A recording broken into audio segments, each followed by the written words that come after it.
नमस्कार किसान भाइयों बहनों, स्वागत है आप सभी का खेत खलिहान के एक नए अंक में। मैं हूं आपके साथ अदिति शर्मा। किसान भाइयों बहनों, हमारे इस कार्यक्रम के जरिए हम हमेशा आपके लिए लेकर आते हैं खेती किसानी से जुड़ी कुछ महत्वपूर्ण जानकारियां। आज भी हम आपके लिए लेकर आए हैं धान के संबंध में कुछ महत्वपूर्ण जानकारियां। जी हाँ, धान की नर्सरी आप किस प्रकार तैयार कर सकते हैं और साथ ही साथ कौन कौन सी उसकी उन्नत किस्में हैं जिनका आप चुनाव करें जिससे आप उसका अच्छा उत्पादन हासिल कर पाएं। तो आइए आज के हमारे इस कार्यक्रम की शुरुआत करते हैं। किसान भाइयों बहनों, धान हमारे देश की प्रमुख खाद्य फसलों में से एक है। अगर इसकी खेती आप अपनाना चाहते हैं तो ज़रूरी है कि इसकी नर्सरी आप बेहतर तरीके से तैयार करें, तभी आपको इसका अच्छा उत्पादन हासिल हो पाएगा। और इसकी नर्सरी आप किस प्रकार तैयार कर सकते हैं, कौन कौन सी इसकी उन्नत किस्में हैं जिनका आप चुनाव कर सकते हैं, इस पर विस्तार से जानकारी देने के लिए आज हमारे साथ मौजूद हैं भारतीय कृषि अनुसंधान संस्थान पूसा नई दिल्ली के सस्य विज्ञान सभा के प्रधान वैज्ञानिक डॉक्टर वाई.एस. शिवे। डॉक्टर शिवे, बहुत बहुत स्वागत है आपका कार्यक्रम खेत खलिहान में। आपसे जानना चाहेंगे कि हमारे जो किसान धान की खेती से जुड़ना चाहते हैं और वो उन्हें धान की नर्सरी तैयार करनी है, तो सबसे पहले ये बता दें कि नर्सरी तैयार करने के लिए उचित समय क्या है, साथ ही साथ जगह का या फिर कहें कि मिट्टी का चुनाव वो किस प्रकार करें, बताएं इसके बारे में। किसान भाई और बहनों, जैसा कि आप जानते हैं, धान जो है हमारे देश की एक प्रमुख खाद्यान्न फसल है और खरीफ के मौसम में सभी प्रदेशों में उगाई जाती है। इसका जो है क्षेत्रफल लगभग, जैसा आप जानते हैं, 80 से 85% धान की पैदावार जो है खरीफ के मौसम में की जाती है। और इस समय आपने जो है रबी की सारी फसलें काट ली हैं, उनकी थ्रेसिंग कर ली है और उनको अपने घर में भंडारित कर लिया है या बाज़ार में बेच दिया है। अब इसके बाद में बात आती है कि धान की नर्सरी किस तरीके से तैयार करें और कहाँ करनी चाहिए। तो सबसे पहले जो है धान की नर्सरी उगाने के लिए उसका खेत का चुनाव करना बहुत ज़रूरी है।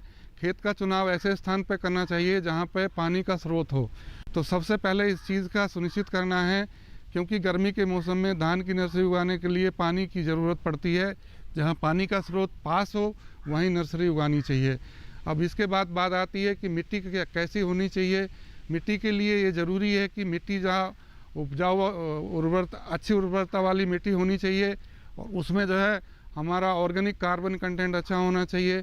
यदि ऑर्गेनिक कार्बन कंटेंट अच्छा नहीं है तो उसमें जो है हम गोबर की गली सड़ी खाद जरूर डालें, जिससे कि उसमें जो है पानी सोखने की क्षमता बढ़ जाती है। और उसके साथ साथ जो है हमारी जो हमारे पोषक तत्व जो हैं वो भी अच्छे ढंग से नर्सरी को मिलते हैं, धान की नर्सरी को मिलते हैं। तो सबसे पहला ज़रूरी जो काम है वो स्थान का चुनाव करना है। और स्थान का चुनाव करने के बाद में अब बात आती है कि नर्सरी कब लगा सकते हैं, सही समय क्या है। देखिए, जैसा कि आप जानते हैं, उत्तरी भारत में हमारे लगभग सभी प्रदेशों में धान को उगाया जाता है और देश के सभी भागों में लगभग खरीफ में उगाया जाता है। तो इसके लिए अलग अलग क्षेत्रों में अलग अलग समय है नर्सरी उगाने का। लेकिन ये बात ध्यान रखने की होती है कि नर्सरी की उम्र जो हम ट्रांसप्लांट करते हैं, मुख्य खेत के अंदर जो है रोपित करते हैं, तो उसकी जो है 20 से 25 दिन की नर्सरी होनी चाहिए। इससे ज़्यादा उम्र की नर्सरी नहीं होनी चाहिए, ताकि हमको उससे अच्छे से अच्छा लाभ प्राप्त हो।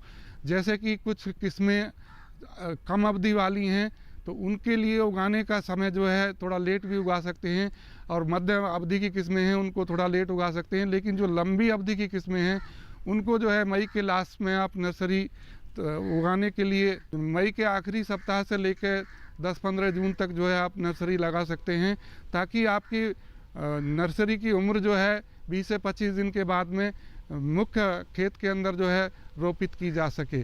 तो इस तरीके से जो है नर्सरी का लगाने का समय विभिन्न क्षेत्रों में विभिन्न दशाओं में अलग अलग होता है और किस्मों की अवधि के ऊपर भी निर्भर करता है। जी बिल्कुल डॉक्टर शिवे, आपने बताया कि किस्मों का काफ़ी महत्व होता है जब हम समय की बात करते हैं। तो कौन कौन सी उन्नत किस्में हैं जिनका चुनाव हमारे किसान कर सकते हैं अगर उन्हें नर्सरी तैयार करनी है? तो किसान बहनों और भाइयों, किसी भी फसल से अधिक पैदावार लेने के लिए ये ज़रूरी होता है कि किस्मों का सही चुनाव किया जाए अपने क्षेत्र विशेष के लिए। तो धान के लिए भी ये ज़रूरी है कि आप अच्छी किस्मों का, जो अनुमोदित किस्में हैं आपके क्षेत्र के लिए, उन्हीं का चुनाव करें। और यदि आप धान की खेती जो है विभिन्न परिस्थितियों में करना चाहते हैं, कोई जल्दी लगाना चाहता है, कोई लेट से लगाना चाहता है, और कोई लंबी अवधि की किस्मों की काश्त करना चाहता है, कोई जो है हाइब्रिड किस्म हाइब्रिड धान की खेती करना चाहता है, और बहुत से किसान भाई बहन जो हैं हमारे यहाँ जो बासमती की किस्में हैं उनको उगाना चाहते हैं तो उन्हीं को जो है चुने जिनके लिए आप विशेषकर उसकी खेती करना चाहते हैं और किस उद्देश्य के लिए खेती कर रहे हैं। मुख्य रूप से जो है धान की किस्मों को 3 भागों में बांटा गया है, लंबी अवधि की किस्में और मध्यम अवधि की किस्में और कम अवधि की किस्में। कम अवधि की किस्में जो हैं वो लगभग हमारी 110 से 115 दिन में पक के तैयार हो जाती हैं। जो मध्यम अवधि की किस्में हैं वो लगभग 120 से 125 दिन में पक के तैयार हो जाती हैं।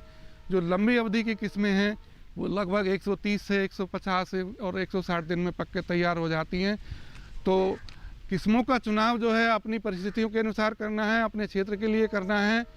और इसके साथ साथ यदि आप कम अवधि की किस्मों का चुनाव करना चाहते हैं तो उनको इस प्रकार से चुनें। उनमें से प्रमुख किस्में इस प्रकार से हैं, जैसे कि आगेती किस्में 110 से 115 दिन में पक के तैयार हो जाती हैं। PNR 381, PNR 162, साकेत 4, नरेंद्र धान 97, सहभागी धान, संपदा, ये कुछ किस्में हैं जो कम अवधि की हैं, लगभग 110 से 115 दिन में पक के तैयार हो जाती हैं। लेकिन फिर मैं आपको दोहराना चाहूँगा कि आप अपने क्षेत्र के लिए जो अनुमोदित किस्में हैं उन्हीं को चुनें। इसके बाद आती है कि जो मध्यम अवधि की किस्में हैं जो लगभग 120 से 125 दिन में पक के तैयार हो जाती हैं, उनमें कुछ प्रमुख किस्में जो हैं वो इस प्रकार से हैं। सरजू 52, पंधान 10, पंधान 12, पंधान 16, पंधान 18, पंधान 19, IR 64, कोंट डोरा, सनालू, गोंत्रा, विधान वन, खांडागिरी, महामाया एवं नवीन, ये आदि किस्में ऐसी हैं जो लगभग 120 से 125 दिन में पक के तैयार हो जाती हैं। अब इसके बाद जो हैं जो लंबी अवधि की किस्में हैं वो इस प्रकार से हैं। उनमें से आप अपने अनुमोदित क्षेत्र के लिए चुनाव कर सकते हैं, जो लगभग 130 से 140 दिन में पक के तैयार होती हैं। पूसा 44 जो है लगभग पंजाब में काफ़ी बड़े क्षेत्रफल में उगाई जाती है और बहुत ही अच्छी किस्म है। इसकी पैदावार जो है लगभग 7 से 8 टन प्रति हेक्टेयर है। PR 106, मालवीय 36, नरेंद्र 359, मैसूरी, लहलाट, नरेंद्र 8002, पूजा, प्रतीक्षा, रानी धान, रंजीत, सांभा, मसूरी एवं स्वर्णा सबवन ऐसी किस्में हैं कि ये लंबी अवधि की है और जहाँ पर ज़्यादा पानी होता है, बाढ़ वगैरह आती है, वहाँ पे भी ये बहुत अच्छी पैदावार देती है। इसके साथ साथ जो है कुछ किसान भाई जो है संकर किस्मों की खेती करना चाहते हैं। तो जो संकर किस्में हैं उनकी विशेषता ये है कि आपको उनका बीज हमेशा साफ ही लेना पड़ेगा, हर साल बीज खरीदना पड़ेगा और किसी प्रमाणित संस्था से आपको बीज को लेना है। अपने घर का बीज उपयोग नहीं कर सकते हैं, तो किसी प्रमाणित संस्था से बीज को लेकर चुनाव कर सकते हैं। जो संकर किस्में हैं धान की वो इस प्रकार से हैं। पंत संकर धान 1, पंत संकर धान 3, KRH 2, PSD 3, GK 5003, pro agro 6444, pro agro 6201, pro agro 6219, DRH 3, Indira सोना, रुचि, नरेंद्र शंकर धान 2, PHB 71, PRH 10 जो है ये हमारी पूसा संस्थान से निकाली गई है और ये पहली ऐसी हाइब्रिड है जो सुगंधित भी है और अधिक पैदावार देती है। तो इन जो भी मैंने ये संकर किस्में बताई हैं अपने आप अनुमोदित क्षेत्र के लिए चुनाव कर सकते हैं। इसके बाद आती है बहुत से किसान जो हैं बासमती धान की खेती करना चाहते हैं। तो बासमती की बहुत सारी किस्में हमारे पूसे संस्थान से निकाली गई हैं, उनका चुनाव कर सकते हैं और ये किस्में इस प्रकार से हैं। पूसा बासमती 1509, पूसा बासमती नंबर 1, पूसा बासमती 6 जिसको हम पूसा 1401 के नाम से भी जानते हैं, पूसा और पूसा बासमती 1121। इसका दाना जो है बहुत लंबा होता है और बहुत अच्छी किस्म है और इसका जो है बाज़ार में भाव भी अच्छा मिलता है। इसके साथ साथ जो है उन्नत पूसा बासमती 1 जिसको हम पूसा बासमती 1460 के नाम से भी जानते हैं। इसके साथ साथ जो है पूसा बासमती 1728, पूसा बासमती 1718, पूसा बासमती 1509, पूसा बासमती 1609। ये ऐसी किस्में हैं जो पूसा संस्थान से निकाली गई हैं, इनका चुनाव कर सकते हैं। इसके साथ साथ जो है हमारी जैसे हरियाणा बासमती नंबर 1 है, और इसके साथ साथ से करनाल के यहाँ करनाल से भी निकाली गई हैं जो बासमती टाइप की हैं, उनका चुनाव कर सकते हैं जी। अब इसके बाद अब बात आती है, कुछ ऐसी किस्में हैं जो सुगंधित हैं, अधिक पैदावार देती हैं, लेकिन वो बासमती की कैटेगरी में नहीं आती हैं, तो उनमें से भी चुनाव कर सकते हैं। वे किस्में इस प्रकार से हैं: पूसा 1612, पूसा सुगंध 5, पूसा सुगंध 1, पूसा सुगंध 2, और इसके साथ साथ जो है पूसा 1592 और पूसा राइस हाइब्रिड 10, इसको भी सुगंध के उसमें चुन सकते हैं। अब बहुत से किसान भाई बहन जो हैं ऊसर भूमि में खेती करना चाहते हैं धान की, तो उसके लिए जो है सामान्य किस्मों को नहीं लगाना चाहिए, बल्कि जो ऊसर भूमि के लिए अनुमोदित की गई हैं उनमें से ही चुनना चाहिए। जैसे कि ऊसर धान 1, इसके बाद आता है नरेंद्र ऊसर धान 2, नरेंद्र ऊसर धान 3, IR 8, झोना ऊसर धान 1, CSR 10 और CSR 30। ये दोनों किस्में जो हैं हमारे CSSRR करनाल से निकाली गई हैं और बड़ी अच्छी किस्में हैं जो लवणता के ऊपर ही काम करते हैं। तो इनमें से कोई भी किस्म का चुनाव कर सकते हैं आप।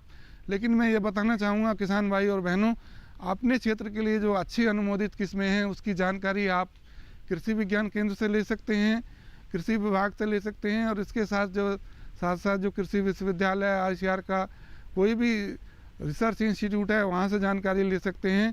तो किस्मों का चुनाव जो है आप अपने अच्छे ढंग से करें, और उसके साथ साथ जो है बीज जो है किसी प्रमाणित संस्था से लें, जैसे कि हमारा राष्ट्रीय बीज निगम है, या हमारा स्टेट सीड फार्म कॉरपोरेशन है, या हमारी जो कोऑपरेटिव सोसाइटी हैं, यहाँ से भी हमारा बीज मिलता है।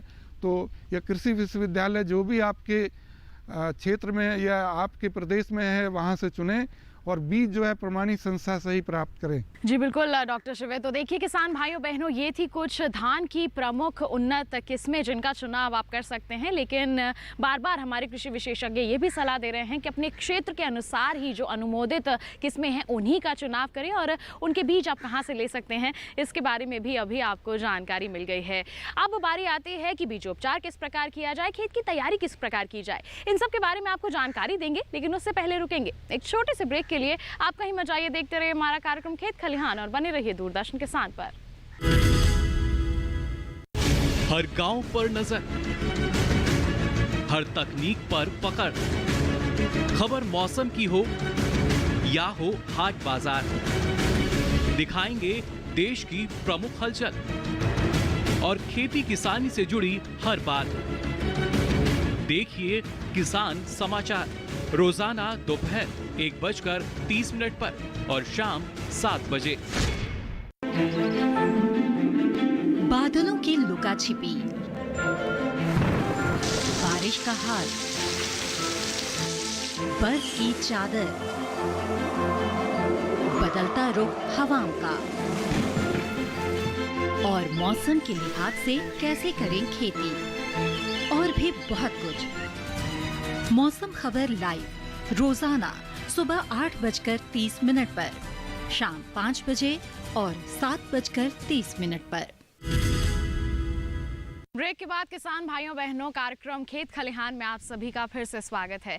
आज के हमारे इस कार्यक्रम में हम चर्चा कर रहे हैं धान की नर्सरी की तैयारी के बारे में, और साथ ही साथ कौन कौन सी उन्नत किस्में हैं जिनका चुनाव आप कर सकते हैं धान की खेती के लिए। तो आइए आज के हमारे कार्यक्रम की चर्चा को आगे बढ़ाते हैं। डॉक्टर शिवे, अब बारी आती है बीजोपचार की, जो बहुत ही महत्वपूर्ण कदम होता है खेती किसानी में। तो कैसे करें बीजोपचार धान के बीजों का, इसके बारे में बताएं। बीज का उपचार जो है बहुत ज़रूरी होता है धान का नर्सरी लगाने के लिए।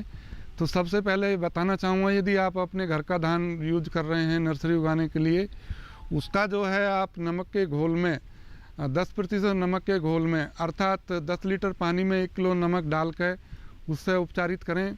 उससे उपचारित करना यूँ ज़रूरी हो जाता है, यदि आपके कुछ दाने खाली होते हैं तो जो खाली दाने होंगे नमक के घोल में ऊपर तैरने शुरू हो जाएंगे, जो भरे हुए दाने हैं वो नीचे बैठ जाएंगे। तो सबसे पहले जो है नमक के घोल से उपचारित करें, जो खाली दाने हैं उनको निकाल दें, और जो साफ दाने हैं उनको जो है आप फिर 2-3 बार स्वच्छ पानी से धोएं नमक के घोल के उपचारण के बाद में। फिर उसके बाद जो है आप बीज को उपचारित करने के लिए प्रति किलोग्राम बीज के लिए धान का 2 ग्राम जो है हम किसी कवकनाशी दवा का इस्तेमाल करें, जैसे कि कार्बनडाइजाइम है या बावस्टीन है, तो इनमें से कोई सी भी मिल जाए। और इसके साथ साथ जो है 0.25 ग्राम हमारी जीवाणुनाशी जैसे कि हमारा स्ट्रेप्टोसाइक्लिन है या एग्रोमाइसिन है, ऐसी दवा लें। तो प्रति किलोग्राम बीज के हिसाब से इन दोनों दवाइयों को मिलाएं और मिलाने के बाद में पानी में घोल दें और जितना बीज की ज़रूरत होती है उस हिसाब से दवा को पानी के अंदर मिला दें और इसको जो है पूरी रात भिगो कर रखेंगे और सुबह फिर निकाल के इसको फर्श पे फैला देंगे और फर्श में फैलाने के बाद में तब थोड़ा सूख जाएगा। फिर इसको जो है किसी बोरे के अंदर भर के रख देंगे और हल्का हल्का पानी डालेंगे। तो इस तरीके से बीज का उपचार करना ज़रूरी है। इसके साथ साथ जो है हमको ये भी ध्यान रखना है, यदि हम किसी प्रमाणित संस्था से बीज ले रहे हैं तो वो भी जो है बीज के साथ साथ कभी कभी दवा अंदर डाल देते हैं। यदि वो दवा नहीं डाल रहे हैं तो अपने बाज़ार से दवा को खरीदना है और बीज को किसी भी कवकनाशी तथा जीवाणुनाशी से इस्तेमाल करके उसका बीजोपचार करना बहुत ज़रूरी है रोपाई से पहले। जी बिल्कुल डॉक्टर श्रिवे, बीजोपचार तो आपने बता दिया कि किस प्रकार कर सकते हैं हमारे किसान। अब आपसे जानना चाहेंगे कि बीज की मात्रा कितनी होनी चाहिए और अगर खेत में वो बीज डाल रहे हैं तो उसका तरीका क्या है? हमारे उत्तरी भारत में जो है और दक्षिण भारत में भी 2-3 तरीके से नर्सरी उगाई जाती है, लेकिन उन सब में प्रमुख रूप से जो हमारी गीली क्यारी विधि है, इससे जो अच्छी पैदावार लेने के लिए नर्सरी तैयार करते हैं तो अच्छी नर्सरी हमको मिलती है। सूखी क्यारी विधि से भी उगा सकते हैं, डेपोक मेथड से भी उगा सकते हैं, लेकिन मैं विस्तार से चर्चा यहाँ भीगी क्यारी विधि जो है उसकी करना चाहूँगा। तो उसके लिए सबसे पहले जो है खेत को, जो भी आपने खेत चुना है, पानी का जो स्रोत है उसके पास में 2-3 बार जुताई कर लें, समतल कर लें। उसके अंदर जो है हम ऐसा बताते हैं कि नर्सरी 1 हेक्टेयर की जो नर्सरी में हमें रोपित करने के लिए नर्सरी उगाते हैं उसके लिए लगभग 700-800 वर्ग मीटर क्षेत्रफल की आवश्यकता होती है। तो 700-800 वर्ग मीटर क्षेत्रफल में 1 टन गली सड़ी गोबर की खाद डालें और इसके साथ साथ जो है हम 10 से 12 किलोग्राम यूरिया और 12 से 15 किलोग्राम सिंगल फॉस्फेट और 4 से 5 किलोग्राम जो है हम म्यूरेट ऑफ पोटाश और 2 से 2.5 किलोग्राम जो है जिंक सल्फेट, इन सब को जो है हम खेत के अंदर डालें जहाँ पर नर्सरी उगा रहे हैं। अब इन सब को डालने के बाद में पानी भर कर 2-3 बार जुताई कर दें। जुताई करने के बाद में हम पानी भर के जुताई करते हैं। पानी भर के जुताई करने के 2 फ़ायदे हैं। एक तो क्योंकि हमारी लेव बन जाती है, लेव का मतलब पडल हो जाती है, तो हमारे जो हैं पानी जो नीचे बहने की क्षमता है वो कम हो जाती है, क्योंकि हमारे जो क्ले पार्टिकल्स हैं वो कणों में भर जाते हैं सैंड सिल्ट में और पानी का निक्षालन कम होता है। तो इस तरीके से हम पानी भरने के बाद में फिर जब पानी थोड़ा सूख जाता है तो आवश्यकता अनुसार जो है हम 1.25 मीटर से 1.5 मीटर क्यारियाँ चौड़ी बनाते हैं। लंबाई जो है हम लगभग 10 मीटर रखते हैं, लेकिन इसको आवश्यकता अनुसार घटा बढ़ा सकते हैं लंबाई को। चौड़ाई जो है 1.25 मीटर से 1.5 मीटर के बीच में ही होनी चाहिए। अब जब आपने क्यारियाँ बना ली हैं, पानी कम हो गया है, तो जो हमारा जमा हुआ बीज है, जो आपने बीज उपचारित किया था, उसको जो है बीज को डालें और बीज को इस तरीके से डालें, बीज की मात्रा जो लगभग हमारी डालने की ज़रूरत पड़ती है। मोटे अनाज वाली किस्मों के लिए 25 किलोग्राम जो प्रति हेक्टेयर के हिसाब से बीज की ज़रूरत पड़ती है, जो हम 700 से 800 वर्ग मीटर क्षेत्रफल में उगाते हैं। और इसके साथ साथ जो महीन किस्में हैं, जैसे कि हमारी बासमती टाइप की हैं, उनकी 20 किलोग्राम प्रति हेक्टेयर के हिसाब से, और जो हाइब्रिड है उसकी लगभग जो है हम 12 से 15 किलोग्राम प्रति हेक्टेयर के हिसाब से बीज को डालते हैं। तो बीज को डालने के सही समय जो है शाम के वक्त, जब हमारा हवा वगैरह ना चल रही हो, तो उस समय डालना चाहिए खेत के अंदर जो उपचारित बीज है। और बीज को डालने के बाद में अच्छे ढंग से डालने के बाद में ऊपर से जो है आप किसी पुआल वगैरह, जैसे कि हमारा गेहूं का बचा हुआ पुआल है या हमारा किसी और दूसरी फसल का बचा हुआ गन्ने की पत्तियां हैं, उनको डाल दें, ताकि हमारे जो चिड़ियाँ दानों को चुगती हैं उनको न चुगें और उसके साथ साथ जो है हमारा ऊपर से जो है नमी का संरक्षण भी हो जाए।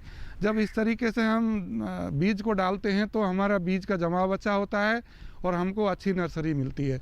जी बिल्कुल, ये तो बात हो गई कि विधि क्या है हमारे जो बीज लगाने की। अब आपसे जानना चाहेंगे पोषक तत्व प्रबंधन के बारे में। नर्सरी में पोषक तत्व प्रबंधन किस प्रकार करें ताकि जो पौध है वो स्वस्थ हासिल हो पाए? जी, पोषक तत्व प्रबंधन धान की नर्सरी के अंदर बहुत ज़रूरी है, क्योंकि स्वस्थ पैदावार हमको तभी मिलेगी जब हम अच्छे ढंग से पोषक तत्व प्रबंधन करेंगे। धान की नर्सरी उगाने के लिए वैसे तो हम बताते हैं मृदा परीक्षण के आधार पर पोषक तत्वों का प्रबंधन करना चाहिए। यदि आपने किसी कारणवश मृदा परीक्षण नहीं कराया है तो जो हम खेत का चुनाव करते हैं 700 से 800 वर्ग मीटर क्षेत्रफल, उसमें जो है लगभग हमको 1000 किलोग्राम जो हमारी गोबर की गली सड़ी खाद है उसको डालते हैं, और इसके साथ साथ जो है 10 से 12 किलोग्राम जो है हम यूरिया डालते हैं, और 12 से 15 किलोग्राम सिंगल सुपर फॉस्फेट, और 5 से 6 किलोग्राम जो है हम म्यूरेट ऑफ पोटास, और 2 से 2.5 किलोग्राम जिंक सल्फेट डालनी चाहिए। इनको जो है जब हम आखिरी पडलिंग करते हैं, आखिरी जुताई करते हैं पानी भरने के खेत में, पानी भरे हुए खेत में, उस समय डालना चाहिए ताकि मिट्टी के अंदर अच्छे ढंग से मिल जाए, और उसके बाद में ही जो है हमको नर्सरी का बीज डालना चाहिए। तो इस तरीके से पोषक तत्व प्रबंधन करना है। और कभी कभी जो है नर्सरी के अंदर लगाने के बाद में हरिमाहीनता की समस्या आ जाती है। हरिमाहीनता जो है नर्सरी के अंदर जो है वो लौह तत्व की कमी की वजह से आती है। तो यदि ऐसे कुछ लक्षण दिखाई देते हैं, आपकी नर्सरी जो है 10 से 12 दिन की हो गई है, तो फेरस सल्फेट का 1% घोल जो है उसका पर्णीय छिड़काव कर सकते हैं। और घोल की मात्रा जो है वो लगभग 60 लीटर की ज़रूरत पड़ती है, 60 से 65 लीटर प्रति हमको 700 से 800 मीटर वर्ग मीटर क्षेत्रफल के लिए। तो इस तरीके से पोषक तत्व प्रबंधन धान की नर्सरी में कर सकते हैं। जी बिल्कुल। तो देखिए किसान भाइयों बहनों, पोषक तत्व प्रबंधन बहुत ही ज़रूरी कदम होता है अगर आपको अपनी जो पौध है उसको स्वस्थ बनाए रखना है उसके लिए। डॉक्टर शिवे, आपसे जानना चाहेंगे खरपतवार नियंत्रण के बारे में। अगर नर्सरी में खरपतवार हो जाती है तो उससे हमारी जो पौध है उसकी गुणवत्ता पर काफ़ी असर पड़ता है, तो कैसे इनकी रोकथाम की जाए? जहाँ पे हम धान की नर्सरी लगाते हैं वहाँ पे खरपतवार नियंत्रण का करना बहुत ज़रूरी होता है खेत के अंदर। तो जब हमारी 10 से 12 दिन की नर्सरी हो जाती है तो खरपतवार हम हाथ से भी निकाल सकते हैं, खुरपी से भी निकाल सकते हैं।